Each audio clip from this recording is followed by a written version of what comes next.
شادی کی رات ہی میرا شوہر مجھ سے جھوٹ بول کر گھر سے نکل گیا۔ تجسس سے مجبور ہو کر میں اپنے شوہر کا پیچھا کرنے لگی۔ ایک سنسان علاقے میں ایک خستہ حال مکان میں شوہر داخل ہوا تو میں بھی پیچھے چل دی۔ اندر کا منظر دیکھ کر تو دل ہی دہل گیا۔ میں نے تصور بھی نہ کیا تھا کہ مجھے یہ سب دیکھنے کو ملے گا۔ میرا نام سیرت ہے۔ ہم 3 بہنیں اور ایک بھائی ہیں۔ میرے ابا حضور ایک نجی محکمے میں نوکری کرتے ہیں۔ ہمارا تعلق قصور سے ہے۔ ان کی تنخواہ سے ہمارے گھر کا خرچہ چل رہا ہے۔ میری اماں بہت کفایت شعار خاتون ہیں۔ کبھی بھی مجال ہے انہوں نے 1 روپیہ اضافی کسی پر لگایا ہو۔ گھر کا سارا سامان وہ ہی لے کر آتی ہیں۔ پہلی تاریخ کو ساری لسٹ بن جاتی ہے۔ ہمارے گھر میں ایک لسٹ کے مطابق چیزیں بنتی ہیں اور جس کا خرچہ میری ماں ہی چلاتی ہے، اور یہی وجہ ہے کہ آج تک ہمیں کسی سے ہاتھ پھیلا کر پیسے مانگنے کی ضرورت نہیں پڑی۔ کبھی کسی سے ادھار لینے کی نوبت نہیں آئی۔ خاندان والے سمجھتے تھے نہ جانے ابا کتنے ڈالر کما لیتے ہیں۔ میری اماں کہتی ہیں کہ اگر صحیح پیسوں کا صحیح جگہ استعمال کیا جائے تو انسان کم پیسوں پر بھی زندہ رہ سکتا ہے۔ ہم 4 بہن بھائی اچھے اسکولوں میں تعلیم حاصل کر رہے ہیں۔ اسی چیز کی جلن ہمارے پورے خاندان کو تھی کہ بابا کا پیسہ اسکول کی فیسوں میں جا رہا ہے۔ میرے والد نے وہ پیسے بچا کر جہیز جمع کرنے کی بجائے ہماری تعلیم پر لگانا زیادہ ضروری سمجھا تھا۔ کہنے لگے کہ آج کل تعلیم کی بہت اہمیت ہے اور پڑھے لکھے کو ہی عزت دی جاتی ہے۔ ایک پڑھی لکھی عورت ہی اپنی نسل کو سنوار سکتی ہے۔ میرے ابا خود میٹرک پاس تھے۔ گھر کے خراب حالات اور دادا کی سخت طبیعت کے باعث ان کی پڑھائی روک دی گئی تھی۔ کم عمری میں ہی انہوں نے نوکری شروع کر دی تھی۔ میرے دادا کو لگتا تھا کہ میٹرک تک کی تعلیم لڑکوں کے لیے ٹھیک ہے۔ اس وقت کا دور بھی اچھا تھا کہ میٹرک پاس شخص کو بھی کوئی نہ کوئی نوکری مل ہی جاتی تھی۔ میری 2 پھپھو تو اسکول کا منہ بھی نہ دیکھ سکی تھی۔ چھوٹی عمر میں ہی شادی کر کے رخصت کر دیا گیا۔ البتہ میری اماں نے 8ویں تک تعلیم حاصل کی ہوئی تھی۔ شادی کے بعد ابا مزید انہیں پڑھانا چاہتے تھے، لیکن دادا نے سختی سے منع کیا کہ ہمارے گھر کی عورت اب اسکول کالج میں جائے گی۔ انہیں پڑھائی لکھائی کا شوق تھا۔ اس کے بعد اسکول تو نہ جا سکی لیکن گھر میں کتابیں پڑھنا نہیں چھوڑی۔ یہی وجہ تھی کہ ہماری پرائمری تک پڑھانے کا ذمہ بھی ان کے کاندھوں پر تھا۔ میں اپنے بہن بھائیوں میں تیسرے نمبر پر تھی۔ مجھ سے بڑی 2 بہنیں اور مجھ سے چھوٹا ایک بھائی تھا۔ ہم تینوں کی آپس میں بہت بنتی تھی، پیار محبت سے رہتے تھے۔ میرے ابا اپنی تعلیم تو حاصل نہ کر سکے لیکن ہم 4 بہن بھائیوں کو اعلیٰ تعلیم دینا چاہتے تھے۔ دن بدن اخراجات بڑھتے ہی چلے جا رہے تھے اور میری اماں کی کنجوسی دن بدن زیادہ ہوتی جا رہی تھی۔ انہوں نے کبھی بھی ماتھے پر شکن نہیں لائی تھی، اپنی پریشانی خود تک ہی رکھی تھی۔ اماں چاہتی تھی کہ جو خرچہ بچے وہ تعلیم پر لگائیں، اب تینوں بہنوں بھائیوں کی اسکول کی فیس سے ہی اتنی زیادہ تھی کہ آدھی تنخواہ تو ادھر نکل جاتی تھی۔ پڑھائی کے معاملے میں ہمیشہ سے گھر میں سختی کی گئی تھی، اسی وجہ سے ہم 4 بہن بھائی پوزیشن لے کر آتے تھے۔ گھر کا ایک کمرہ تو ہماری ٹرافیوں سے سجا ہوا تھا۔ میرے ابا بڑے فخر سے بتاتے تھے کہ ان کے سارے بچے اول پوزیشن لیتے ہیں۔ میری بڑی 2 بہنوں کو ڈاکٹر بننے کا شوق تھا، جبکہ میں انجینئر بننا چاہتی تھی۔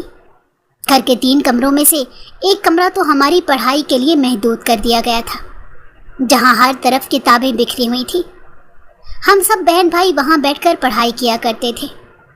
ٹی وی دیکھنے کا وقت بھی مقرر کر دیا گیا۔ اماں کہتی کہ آج پڑھ لکھ کر کچھ بن جاؤ گے تو لوگ تم لوگوں کی عزت کریں گے۔ ابا نے ہمارے لیے اتنی قربانیاں دی تھیں۔ میرے ابا صبح دفتر کے لیے گھر سے نکلتے تھے اور رات گئے گھر واپس آتے تھے۔ بہت کم وقت ہی انہیں ہم سے باتیں کرنے کو ملا کرتا تھا۔ مہینے میں ایک بار ہمارا باہر جا کر آئس کریم کھانے کا تو طے تھا۔ ہماری چھوٹی سی پڑھی لکھی فیملی تھی۔ گھر میں لڑائی جھگڑے نہیں ہوتے تھے۔ شروع سے خوشگوار ماحول ہی دیکھا تھا، اور یہ اللہ کا سب سے بڑا کرم ہوتا ہے۔ دولت سے بڑی نعمت ایک پرسکون ماحول ہے جو آپ اپنے بچے کو دیتے ہیں۔ ابا ہمیں کہانیاں سنایا کرتے تھے، کہتے تھے یہ دنیا بہت مطلبی ہے، خود غرض ہے، یہاں سب لوگ اپنے مطلب کو جیتے ہیں، لیکن اگر ہم اس دنیا میں دوسروں کی خاطر جینا شروع کر دیں اور اپنی اچھائی کو پھیلانا شروع کر دیں تو ہمارے ارد گرد اچھے لوگ خود بخود آ جاتے ہیں۔ اللہ کبھی بھی کسی کے ساتھ ناانصافی نہیں کرتا، برے لوگوں کا انجام ہمیشہ برا ہی ہوتا ہے۔ ابا کی نسبت اماں ہماری زیادہ سخت طبیعت کی تھی، روز ایک کام ہمارے اوپر ڈال دیا کرتی تھی۔ ویسے میرا کام گھر کی صفائی کرنا ہوتا تھا، جو نہ کرنے پر سزا بھی ملتی تھی۔ اماں کا ماننا تھا کہ گھر کے کام بھی بے حد ضروری ہیں۔ بڑی بہن کا میٹرک اچھے نمبروں سے پاس ہوا تو میرے ابا نے پورے محلے میں مٹھائی بانٹی تھی، کیونکہ اس نے اپنے اسکول میں ٹاپ کیا تھا اور 90% نمبر لے کر آنے والی ہماری خاندان کی پہلی ٹاپر تھی۔ ایک پڑھا لکھا انسان ہی پڑھائی کی اہمیت کو سمجھ سکتا ہے۔ اسی طرح ہمارے خاندان کی مثال بھی تھی، کیونکہ میرے ابا خود پڑھے لکھے تھے تو وہ ہمیں پڑھانا چاہتے تھے، جبکہ میری پھپھو خود پڑھی لکھی نہیں تھی اور انہوں نے اپنی بچیوں کو بھی گھر کے کاموں میں الجھا دیا تھا۔ ان کی بیٹیاں صرف میٹرک تک تعلیم حاصل کر کے گھر بیٹھ گئی تھیں، کہنے لگیں کہ شادی کے بعد گھر کے کام ہی تو کرنے ہیں، اگر پہلے سکھا دیں گے تو آگے جا کر مشکل نہیں آئے گی۔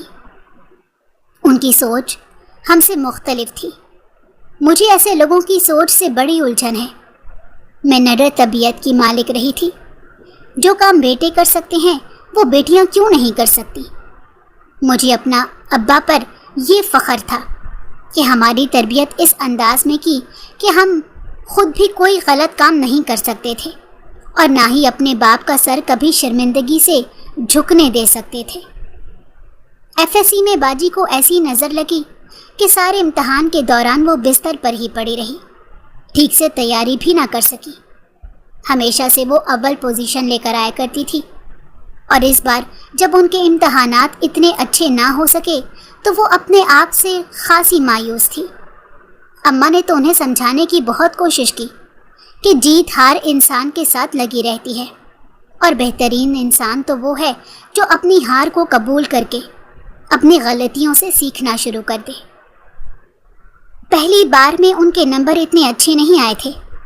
FSC پارٹ 2 میں انہوں نے جی لگا کر محنت کی تھی اور اپنی کمیوں کو دور کر دیا۔ ہمارے خاندان سے بننے والی وہ پہلی ڈاکٹر ہونی تھی۔ ہم بہن بھائیوں نے کبھی بھی مہنگی ٹیوشنز نہیں پڑھی تھی، ہمیشہ سے گھر میں اپنا دماغ لگاتے آئے تھے، اور مجھے لگتا تھا کہ اکیلے پڑھنا بہترین ثابت ہوتا ہے، بجائے اس کے کہ مہنگے ٹیوشن دے کر وہاں آپ اپنا وقت ضائع کریں۔ جو انسان خود سمجھ سکتا ہے وہ کوئی دوسرا اسے نہیں سمجھا سکتا۔ اوپر سے ہمارے ابا کی جیب بھی اجازت نہیں دیتی تھی کہ وہ ہم چاروں بہن بھائیوں کو مہنگی ٹیوشن دلوا سکے۔ اسکول کی فیس ہی اتنی ہو جاتی تھی کہ گھر کی 2 وقت کی روٹی بڑی مشکل سے بچتی تھی۔ شادی بیاہ میں پہننے کے لیے ہم نے کبھی بھی مہنگے کپڑے نہیں خریدے تھے۔ میری اماں نے ہمیں شروع سے سادگی پسند بنایا تھا، کبھی بھی چہرے پر سرخی پاؤڈر نہیں لگایا تھا، اور نہ ہی ہمیں اس طرح کے میک اپ کرنے کا کوئی شوق تھا۔ ہمارے شوق باقی لڑکیوں سے ذرا الگ تھے۔ ہمیں کتابیں خریدنے کا شوق تھا۔ میری خواہش تھی کہ ہمارے گھر میں چھوٹی سی لائبریری ہو، اور جب ہم پڑھ لکھ کر کسی مقام پر پہنچ جائیں گے تو میں اپنا یہ شوق ضرور پورا کروں گی۔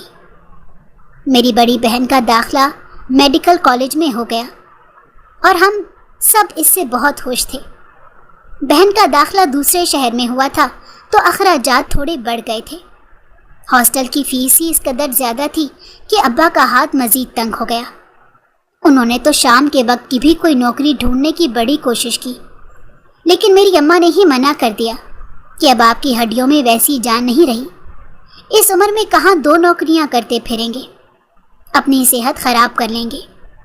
آپ کی صحت ہمیں سب سے زیادہ عزیز ہے، اگر آپ کو کچھ ہو گیا تو ہم سب کا کیا ہوگا، اسی لیے ہم کم خرچے پر ہی گزارا کر لیں گے۔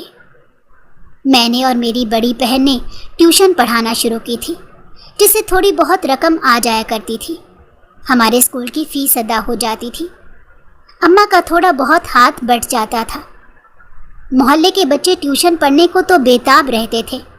گھر میں بچوں کی لائن لگ چکی تھی، لیکن فیس دینے کے معاملے میں ان کی مائیں ہمارے ساتھ بحث پر اتر آتی تھیں۔ 100-200 پکڑا کر ایسے جاتی تھی جیسے احسان کر رہی ہوں۔ ایسے بچوں کو تو ہم لینا بھی نہیں چاہتے تھے، لیکن میری اماں نے سختی سے منع کر دیا کہ گھر میں آنے والا کوئی بچہ فیس کی وجہ سے واپس نہیں جائے گا۔ اگر آج تم لوگ ان پر تھوڑا ہاتھ ہلکا رکھو گے تو کل کو تمہارے لیے بھی اللہ آسانی کرے گا۔ گھر کا ایک کمرہ تو بچوں سے بھر چکا تھا۔ بچے جو کبھی کتابیں نہیں کھولتے تھے وہ بھی اب شوق سے پڑھنے لگے تھے۔ اچھا استاد ہی بچوں میں پڑھائی کی لگن پیدا کرتا ہے۔ جیسے بڑی بہن میڈیکل کالج میں گئی تھی، ویسے ہی خاندان والوں کی ٹون بھی بدل گئی تھی۔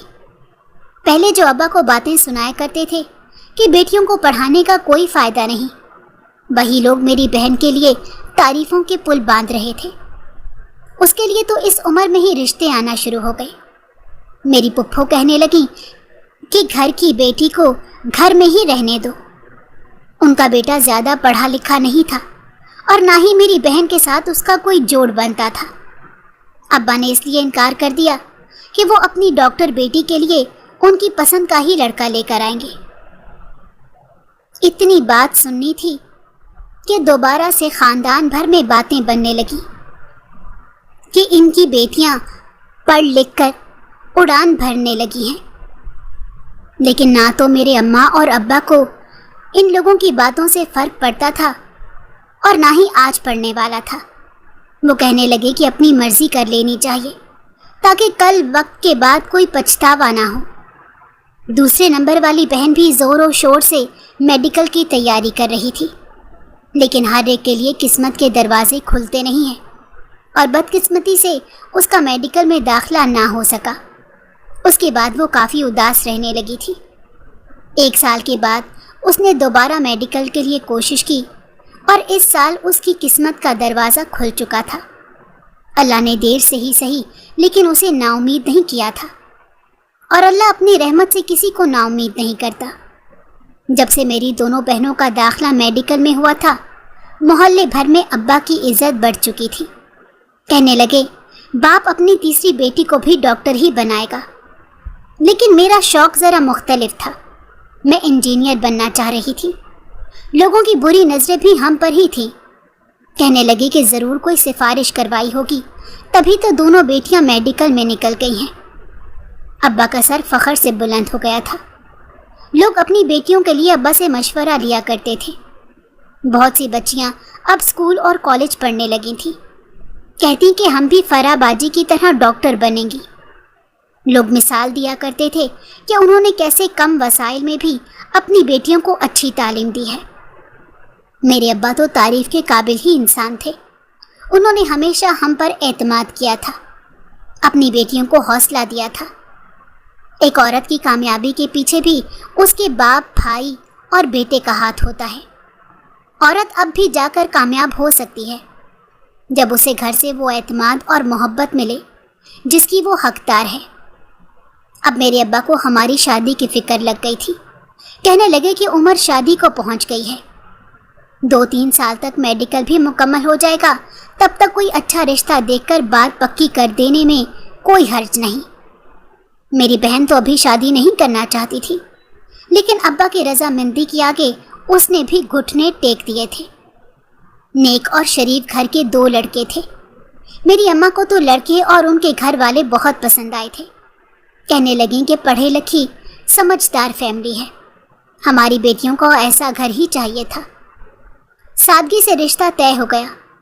گھر کے کچھ لوگوں کو بلایا گیا، لیکن میری پھپھو نے تو بائیکاٹ کر دیا۔ کہنے لگی ہم اس شادی میں شامل نہیں ہوں گے۔ پھپھو کا رویہ ایسا تھا کہ ان کے بیٹے کا رشتہ انکار کر کے ہم نے زندگی کی بہت بڑی غلطی کر دی ہے۔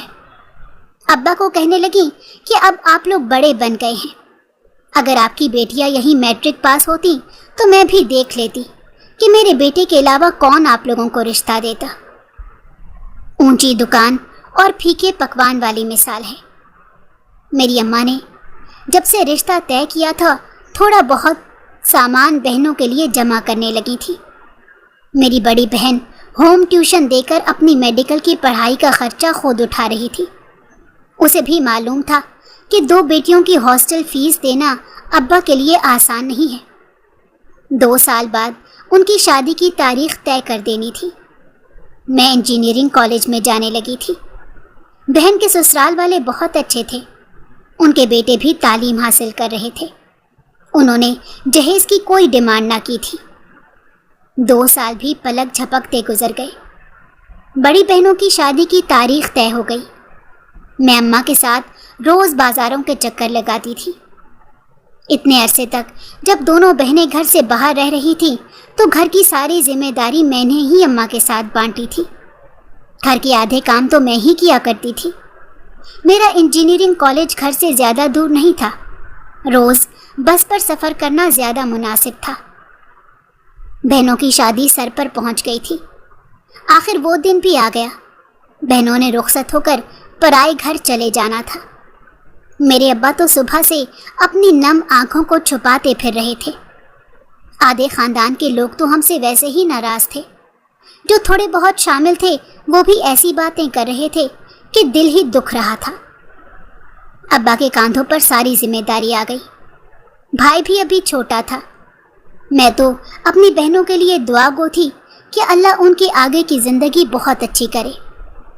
ابا نے یوں ہی خاص طور پر کہا تھا کہ ہم آپ کو اپنی بیٹیاں دے رہے ہیں۔ کبھی میں نے اپنی بیٹیوں سے اونچی آواز میں بات تک نہیں کی۔ اگر آپ کو ان کی کوئی غلطی نظر آئے تو پیار سے سمجھا دیجیے گا۔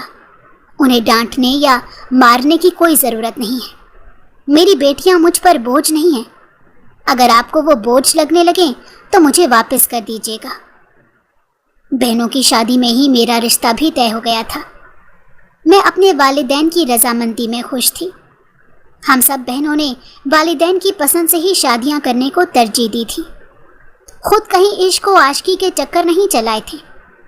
آج کل تو ہر آتا جاتا لڑکا آپ کو عشق و عاشقی کی داستان سناتا ہے۔ اسی لیے میں نے کسی ایرے غیرے کی باتوں پر اعتبار نہیں کیا۔ مجھے اپنے ابا کی پسند پر پورا بھروسہ تھا۔ مجھے معلوم تھا کہ وہ میرے لیے بہترین انسان ہی چنیں گے، جیسے انہوں نے میری بہنوں کے لیے بہترین ہمسفر ڈھونڈ کر دیے۔ ارد گرد کے لوگوں سے اور سہیلیوں سے میں نے شادی کے بارے میں بہت خوفناک چیزیں سنی تھیں۔ کہنے لگیں کہ شادی وہ سب نہیں ہے جو ہم دیکھتے آئے ہیں۔ یہ پہلے کے جوڑے ہوتے تھے جو ایک دوسرے کے ساتھ نبھا لیتے تھے۔ کہنے لگے کہ مرد بدل جاتا ہے، اپنی بیوی کے ہوتے ہوئے بھی ادھر ادھر منہ مار رہا ہوتا ہے۔ مجھے تو اپنی بہنوں کے لیے بھی ڈر لگا رہتا تھا۔ ہر وقت وسوسے آتے رہتے تھے کہ اگر وہ بدل گئے تو میری بہنوں کی زندگی تو خراب ہو جائے گی۔ میرا منگیتر بہت نیک اور پرہیزگار انسان تھا۔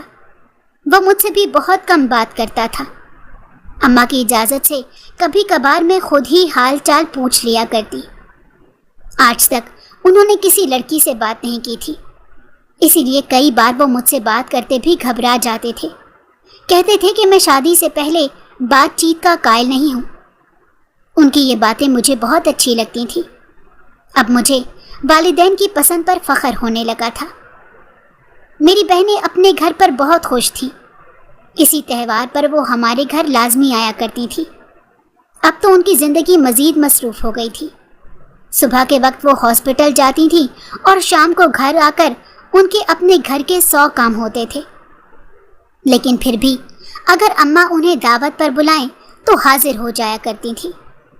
انہوں نے اماں کے بتائے طریقوں سے اپنے سسرال کو بڑی جلدی سے جیت لیا تھا۔ اماں نے شروع سے بہنوں کو پڑھائی کے ساتھ گھر کے کام بھی سکھائے، اس لیے انہیں آگے جا کر مشکل نہ ہوئی تھی۔ کئی عورتیں اماں سے مشورے کرنے آتی تھیں کہ ان کی بیٹی گھر کے کاموں میں دلچسپی نہیں لے رہی، آپ ہی اسے سمجھائیں۔ جب انسان اپنی تربیت میں کامیاب ہو جاتا ہے تو خود سے لوگ قائل ضرور ہوتے ہیں۔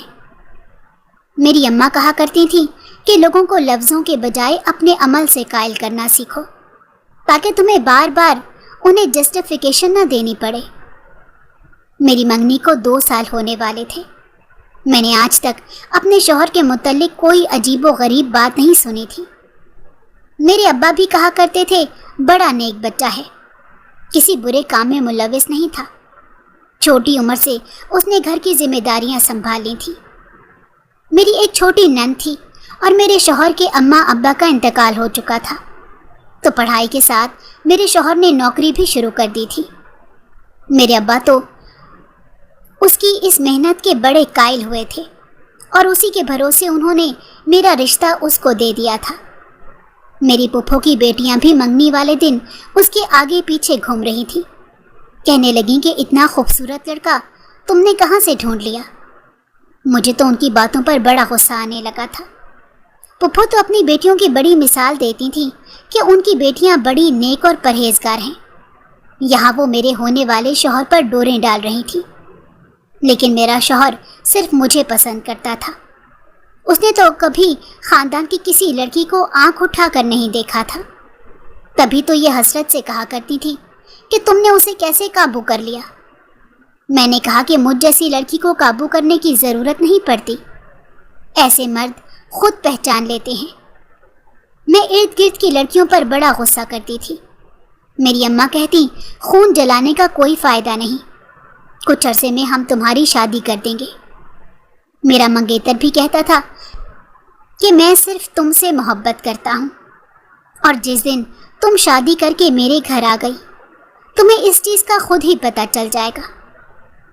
میری پڑھائی کا آخری سال تھا اور اس کے بعد ابا نے میری شادی کر دینی تھی۔ میرے سسرال والوں کو میری نوکری سے کوئی فرق نہیں پڑنے والا تھا۔ میری بڑی 2 بہنیں بھی اپنے سسرال میں نوکریاں کر رہی تھیں، یہاں تک کہ میرے جہیز کا آدھا سامان انہوں نے اماں کے ساتھ بنانے میں بڑی مدد کی۔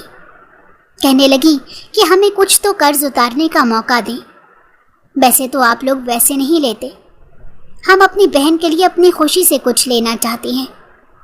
شادی کی تیاریاں چل رہی تھیں اور مجھے اپنی قسمت پر رشک ہو رہا تھا کہ مجھے ایسا انسان ملا ہے جو کسی عورت کو نظر اٹھا کر دیکھتا بھی نہیں۔ میں نے اپنی سہیلیوں کو بھی کہہ دیا تھا کہ ایسے معاملے میں بڑی خوش قسمت واقع ہوئی ہوں، تم لوگ جو باتیں کرتی ہو وہ شاید کسی اور کے نصیب میں ہو، لیکن میرا شوہر تو بہت اچھا اور نیک پرہیزگار ہے، لوگوں کی مدد کرنے والا ہے، محلے والے بھی اس کی بڑی تعریف کرتے ہیں۔ لیکن وہ پھر کہہ دیتی تھی کہ شادی کے بعد ہی اصل رنگت اور اصلیت سامنے آتی ہے۔ لڑکے کے گھر والے آئے تھے، انہوں نے کہا تھا کہ ہم اسی سال شادی کرنا چاہتے ہیں، تو شادی کی تیاریوں میں روز بازار کے چکر لگ رہے تھے۔ میرا منگیتر ماں باپ کی اجازت لے کر مجھے بازار لے کر گیا، کہنے لگا کہ اپنی پسند کی چیزیں خرید لو، ویسے بھی اب اس گھر میں تمہیں ہی رہنا ہے، چھوٹی کی شادی بھی کچھ عرصے تک ہو جائے گی اور گھر میں اکیلی تم ہی رہو گی، بہتر ہے اگر تم اپنی پسند کی چیزیں استعمال کرو۔ میں اس بات سے بڑی خوش تھی، میرے ابا کو بھی اس بات سے کوئی اعتراض نہیں تھا، کہنے لگے کہ مجھے اس بچے پر پورا بھروسہ ہے۔ جیسے ہی بازار گئی وہاں پر ایک لڑکی روتی ہوئی آئی اور میرے گلے لگ گئی، کہنے لگی مجھے بچا لو۔ میں اس کی بات کو سمجھ نہ سکی، اس کی اچانک یوں گلے لگنے پر میں بوکھلا گئی تھی۔ میں تو اس لڑکی کو جانتی تک نہیں تھی، نہ جانے وہ کون تھی۔ میرا منگیتر مجھے کہنے لگا ایسی لڑکیاں زیادہ تر فراڈ نکلتی ہیں، اپنے پورے ٹولے کو ہمارے گھر کا پتہ بتا دیں گی اور چوری کر کے فرار ہو جائیں گی۔ مجھے بھی اپنے منگیتر کی بات ٹھیک لگی، کیونکہ آج کل زمانہ بڑا خراب تھا۔ میں نے کہا میں تمہاری مزید کوئی مدد نہیں کر سکتی، چاہو تو تمہیں پولیس اسٹیشن چھوڑ آؤں۔ میری اتنی سی بات سن کر اس کی رنگت اڑ گئی، کہتی وہ مجھے برباد کر دے گا، میں وہاں نہیں جا سکتی۔ وہ میرے ساتھ چپکتی جا رہی تھی، میں جلدی سے خود کو چھڑا کر وہاں سے بھاگ آئی۔ میرا دل تیزی سے دھڑک رہا تھا، ایک لمحے کو تو دل میں خیال آیا کہیں میں کوئی غلطی تو نہیں کر رہی، وہ بیچاری اگر واقعی مجبور ہوئی تو میں روزے قیامت اللہ کو کیا جواب دوں گی؟ کہیں اللہ اس بات کی مجھے سزا نہ دے دے۔ اس واقعے کے بعد میرا دل بڑا پریشان ہو گیا تھا، مزید بازار سے کوئی چیز لیے بغیر میں گھر کو واپس لوٹ آئی تھی۔ میرا منگیتر کہنے لگا، تم اس بات کو زیادہ مت سوچو، اس طرح کے لوگ آج کل بڑا فراڈ کر رہے ہیں۔ اگر تم یا میں کسی بڑی مصیبت میں پھنس جاتے تو کیا ہوتا؟ اور ویسے بھی اللہ نیتوں کا حال جانتا ہے، تمہاری نیت بری نہیں تھی، بس معاشرے کے حالات خراب ہیں۔ وہ اچانک سے جیسے مجھ سے چپک گئی تھی اور رونے لگی تھی۔ میں واقعی گھبرا گئی تھی۔ اس وقت مجھے کچھ سمجھ نہ آیا کہ میں کیا کر رہی ہوں۔ جس طرح میرے منگیتر نے بولا میں ویسے ہی کر کے گھر آ گئی۔ اماں کو واقعہ بتایا تو کہنے لگی، اچھا ہی ہوا کہ تم اسے گھر نہیں لے کر آئی، لڑکی کا معاملہ ہے، کیا پتہ گھر سے بھاگی ہوئی ہو۔ اس کے والدین ہم پر کیس کر دیتے تو ہم بیٹھے بٹھائے مصیبت میں پڑ جاتے۔ شادی کے ہنگامے میں اتنی مصروف ہو گئی کہ اس دن کی بات مجھے وہ واقعہ یاد نہیں رہا۔ پہلی رات تو افسوس سے مجھے نیند ہی نہیں آئی۔ اماں کہنے لگیں کہ کبھی کبھار نیکی گلے بھی پڑ جاتی ہے، اس بچی کے لیے دعا کرنا کہ اللہ اس کے حق میں بہتر کرے۔ گھر میں شادی کی تاریخ رکھ دی گئی تھی۔ میری شادی شدہ بہنیں بھی گھر کو آ گئی تھیں۔ پورے گھر کو چراغوں سے روشن کیا گیا تھا۔ ہم تینوں بہنیں بڑی قابل تھیں۔ بھائی بھی میڈیکل کی تیاری کر رہا تھا، اس سال اس نے بھی میڈیکل کا ٹیسٹ دینا تھا، اور مجھے پورا یقین تھا کہ جس طرح میری بہنوں نے اپنی قابلیت پر میدان مارا ہے وہ بھی اس سیڑھی کو پار کر لے گا۔ میرے سسرال سے ساری چیزیں میری پسند کی ہی آئی تھیں۔ میرے ہر سامان کو سسرال والوں نے میری پسند سے لیا تھا۔ میرے شوہر نے خود میرے ساتھ جا کر وہ چیزیں پسند کروائی تھیں۔ وقت سے پہلے ہی گھر میں ساری چیزیں آ گئی تھیں۔ مہندی کی رسم صرف گھر میں کی گئی۔ اتنی رسموں کے دوران میں تو اس واقعے کو اپنے ذہن سے نکال ہی چکی تھی۔ پہلے دن کا افسوس بھی اب ختم ہو گیا تھا۔ صبح سے لے کر شام تک مہمانوں کا رش لگا رہتا تھا۔ اس بار تو میری ناراض پھپھو بھی میری شادی میں شامل ہوئی تھی اور اپنے بھائی سے ناراضگی دور کر دی تھی۔ ہم بھی خوش ہی تھے کہ انہوں نے اپنی ناراضگی کو دور کر دیا۔ کہنے لگی، اب میری بیٹیوں کے لیے بھی ایک رشتہ تو اب آپ اپنے بیٹے کے لیے لے لیں گے۔ مرغی کی ایک ہی ٹانگ۔ اب بھی وہ یہی چاہتی تھی کہ ان کی بیٹی یہاں آ کر عیش کرے، لیکن ان کی بیٹیوں کی گندی نظر تو میرے منگیتر پر تھی۔ میری اماں نے انہیں سچے لفظوں میں بتا دیا تھا کہ وہ اپنے بیٹے کی مرضی کے علاوہ کہیں بھی شادی نہیں کریں گی۔ بیٹیوں کے معاملے میں بھی جب انہوں نے مرضی معلوم کی تھی تو بیٹے کو یہ حق حاصل ہے کہ وہ اپنی پسند کی لڑکی سے شادی کر سکے۔ میں بھی بڑی خوش تھی۔ آخر کو میں نے اپنی محبت کو پا جو لیا تھا۔ اتنی مشکلوں کے بعد وہ شخص آخر میرا ہونے جا رہا تھا جس پر خاندان کی ہر لڑکی کی نظر تھی۔ ہم دونوں کی جوڑی کو چاند سورج کی جوڑی کہا جا رہا تھا۔ ایک دوسرے کے ساتھ ہم مکمل لگ رہے تھے۔ آخر کو میری شادی کا دن بھی آ گیا، جہاں یہ میرے لیے خوشی کا مقام تھا کہ میں اب شادی شدہ ہونے جا رہی ہوں، وہیں اپنے والدین کو چھوڑتے ہوئے دل اداس بھی تھا۔ اماں نے ڈھیروں نصیحتیں کی تھیں۔ چند رسموں کے بعد میری نند نے مجھے شوہر کے کمرے میں بٹھا دیا۔ یہ لمحات تو ہر لڑکی کے لیے بڑے خاص ہوتے ہیں کہ اس کا ہونے والا شوہر اس کی تعریف کرتا ہے۔ چند تعریفی جملے وہ زندگی بھر یاد کر کے مسکراتی رہتی ہے۔ میں بھی اپنے شوہر کی آمد کا انتظار کر رہی تھی۔ وہ شروع سے خاموش طبع انسان تھا، زیادہ دوست نہیں بنائے تھے، اسی لیے جلد ہی کمرے میں آ گئے۔ اگر وہ خوبصورت تھا تو کم میں بھی نہیں تھی۔ آج تو میک اپ والی نے بھی کمال کر دیا، یوں لگ رہا تھا کہ پرستان سے پری اتر کر آئی ہو۔ سبھی لوگ میری تعریف کر رہے تھے، لیکن اب مجھے اپنے شوہر کی تعریف کا انتظار تھا۔ میرا شوہر کمرے میں آیا تو یوں لگا کہ جیسے وہ دماغی طور پر کہیں اور ہے۔ شاید شادی کے سارے کام اس بیچارے نے اکیلے کیے ہیں، تبھی ذرا پریشان نظر آ رہا ہے۔ اتنا شرمیلا ہے کہ اپنی بیوی سے ہی شرما گیا ہے۔ میری تھوڑی تعریف کرنے کے بعد اس کا فون بجنے لگا۔ ابھی تو میں ان لفظوں کے سحر میں کھوئی ہوئی تھی کہ فون کی رنگ ٹون نے ہمارے یہ قیمتی لمحات میں خلل ڈالا تھا۔ آج کے دن بھلا کون فون کرتا ہے؟ انہیں بھی معلوم تھا کہ ان کے دوست کی شادی شدہ زندگی کی پہلی رات ہے، اور یہ رات تو ہر جوڑے کے لیے بڑی اہمیت رکھتی ہے۔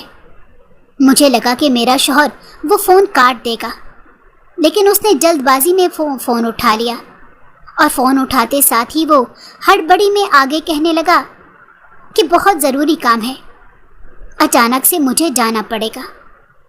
یوں تمہیں اکیلے چھوڑ کر جانا مجھے بالکل بھی اچھا نہیں لگ رہا۔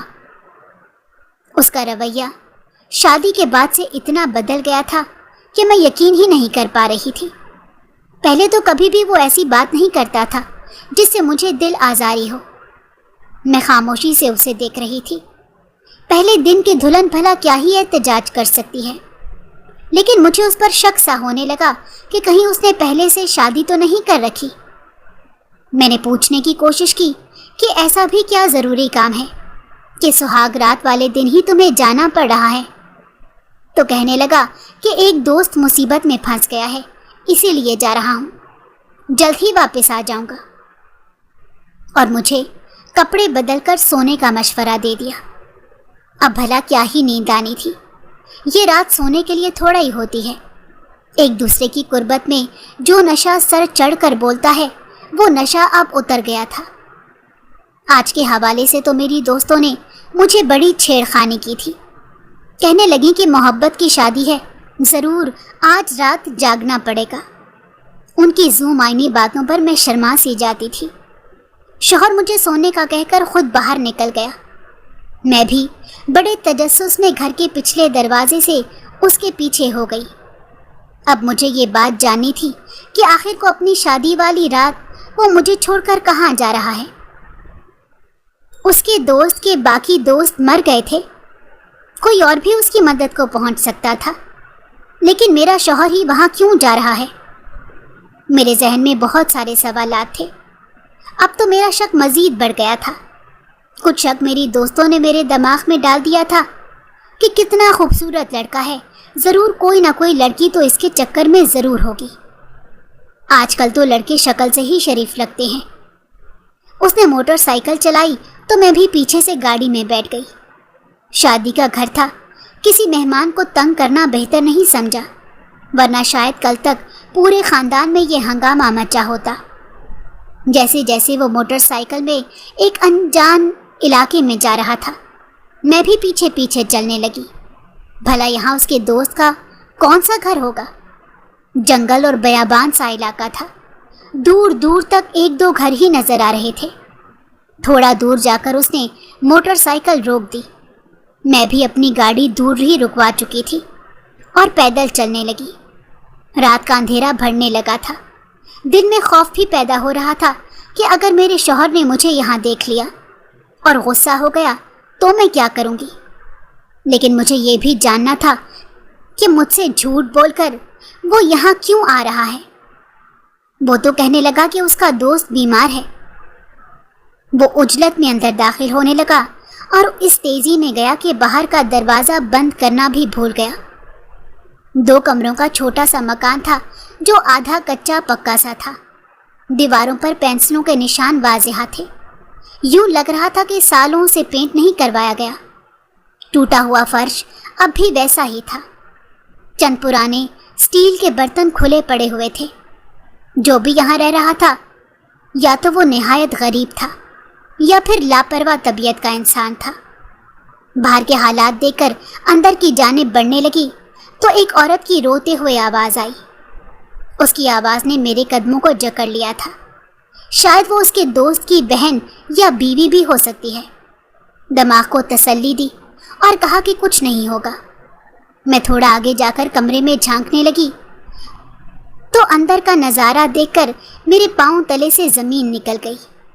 یہ وہی عورت تھی جو بازار میں میرے گلے لگ رہی تھی۔ میں اس عورت کو کیسے بھول سکتی تھی؟ اس دن کے واقعے کے بعد ساری رات میرے دماغ میں اس عورت کا چہرہ ہی تو آتا رہا تھا۔ غصے سے میرے دماغ کی رگیں تن گئی تھیں۔ میرے شوہر کی گود میں ایک چھوٹا سا نومولود بچہ تھا۔ شاید وہ میرے شوہر کی ہی اولاد ہوگا۔ اس نے چھپ کر یہاں شادی کر رکھی تھی اور وہاں میں اس کے انتظار میں ساری رات جاگتے رہنے والی تھی۔ میں واپس گاڑی میں بیٹھی اور اپنے ماں باپ کے گھر آ گئی۔ میرے اماں ابا یوں مجھے شادی کی رات ہی واپس دیکھ کر کافی پریشان ہوئے۔ میری بہنیں بھی ابھی تک گھر پر ہی تھیں۔ کہنے لگی تمہاری تو ابھی شادی ہوئی ہے، ایسا کیا معاملہ ہو گیا کہ شوہر کے بغیر ہی گھر واپس آنا پڑا؟ میں رو کر اماں کے گلے لگ گئی اور کہنے لگی کہ میرا شوہر نیک انسان نہیں ہے، اس نے مجھ سے چھپ کر شادی کر رکھی ہے اور مجھے چھوڑ کر اپنی دوسری بیوی کے پاس چلا گیا ہے، اس کا ایک بیٹا بھی ہے۔ میرے ابا میرے منہ سے یہ باتیں سن کر کہنے لگے تمہیں ضرور کوئی غلط فہمی ہوئی ہوگی۔ میں نے کہا ابا میں اپنی آنکھوں سے سب ماجرا دیکھ کر آئی ہوں۔ پہلے ہی اسے فون آ گیا تھا۔ میں نے اسے پوچھنے کی کوشش کی کہ وہ فون کہاں سے آیا ہے تو مجھ سے جھوٹ بول کر گھر سے گیا۔ کہنے لگا کہ میرے دوست کا فون ہے، ایمرجنسی میں بلا رہا ہے۔ بھلا ایسا کون سا دوست ہوگا جو شادی کی رات اس دوست کو کال کرے گا؟ اور پھر جب میں نے اس کا پیچھا کرنا شروع کیا تو ایک سنسان علاقے میں 2 کمرے کا مکان میں اپنی بیوی اور بچے کو رکھا ہوا ہے۔ اس عورت سے پہلے بھی مل چکی ہوں، بازار میں وہ میری مدد لینے آئی تھی، تبھی میرے منگیتر نے اس کی مدد کرنے سے انکار کر دیا تھا۔ شاید وہ جانتا تھا کہ وہ لڑکی مجھے سچ بتا دے گی۔ میں بیٹھی اپنی قسمت کو رو رہی تھی۔ مجھ سے بڑی بدنصیب بھلا اور کون ہوگی؟ شکر تھا کہ محلے کے سارے لوگ سو رہے تھے، اگر کوئی دیکھ لیتا تو صبح تک باتیں بننا شروع ہو جاتی اور مجھے بدنصیب کہہ کر پکارا جاتا۔ ابا کہنے لگے جب تک وہ خود تمہیں لینے نہیں آ جاتا تب تک معاملہ حل نہیں ہوگا۔ ساری رات اماں کی گود میں سوتے جاگتے ہی گزاری، خود کی طبیعت تک خراب کر لی تھی۔ صبح تیز بخار میں تپ رہی تھی۔ میں نے تو آج تک کسی کا ایسا رویہ نہیں دیکھا تھا، مجھ سے بھلا یہ تذلیل کہاں برداشت ہونی تھی۔ صبح کی پہلی کرن نکلتے ہی میرا شوہر بھی گھر کو آ گیا۔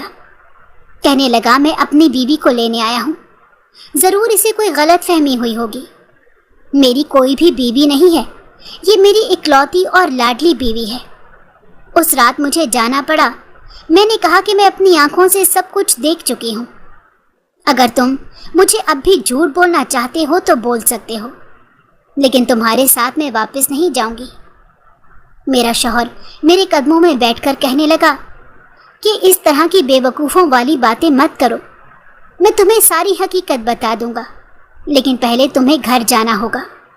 سارے مہمان تمہارے بارے میں پوچھ رہے ہیں، تماشا لگ جائے گا۔ میرے ابا کہنے لگے کہ اب تمہیں ہمیں حقیقت بتا کر ہی یہاں سے میری بیٹی کو لے کر جا سکتے ہو، ہم بھی پیچھے سے پریشان رہیں گے۔ تو میرے شوہر نے ساری حقیقت بتانا شروع کر دی۔